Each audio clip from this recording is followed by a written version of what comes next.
પાલનપુર મુજબ designated officer TH Patel અને food safety officer ES પટેલની ટીમે તારીખ 9/2/2026ના રોજ વડગામ તાલુકાના માહી ખાતે ગુલ્લક એસ્ટેટના પ્લોટ નંબર 5900 પર આવેલી મેસર્સ ખુશ્બુ એન્ટરપ્રાઇઝ પેઢીમાં તપાસ હાથ ધરી હતી. તપાસ દરમિયાન જાણવા મળ્યું હતું કે પેઢીના માલિક અલમદાર અલી અબ્બાસ અલી સોણસરા દ્વારા કોઈપણ કાયદેસર પરવાના વગર શંકાસ્પદ ઘીનું ઉત્પાદન અને વેચાણ કરવામાં આવતું હતું. તપાસ દરમિયાન કલર એસેન્સ, સોયાબીન તેલ, પામોલિન ઓઇલ અને વનસ્પતિ જેવા પદાર્થોનો ઉપયોગ કરી ઘી બનાવવામાં આવતું હોવાનો ખુલાસો થયો હતો. સ્થળ પરથી જૈનમ બ્રાન્ડના નામે 1 લીટરના પેકિંગમાં ગાયનું ઘી તથા લૂઝ ઘીનો જથ્થો મળી આવ્યો હતો.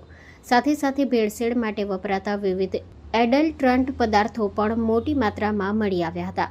Food safety and standard act 2006 હેઠળ કુલ 8 નમૂનાઓ લેવામાં આવ્યા છે અને સરકારી ફૂડ લેબોરેટરીમાં તપાસ માટે મોકલવાની કાર્યવાહી હાથ ધરાઈ છે. ટીમ દ્વારા આશરે 1513 કિલો જેટલો શંકાસ્પદ જથ્થો જપ્ત કરવામાં આવ્યો છે, જેની અંદાજિત કિંમત ₹3,67,986 ગણવામાં આવી છે. Story report by Suresh Raval, Dantiwada.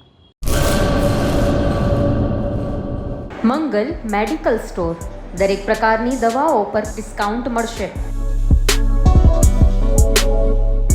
Hospital road, cosmos બેંકની બાજુમાં, ડૉક્ટર દમયંતીબેન ગણાત્રા હોસ્પિટલની સામે, ભુજ.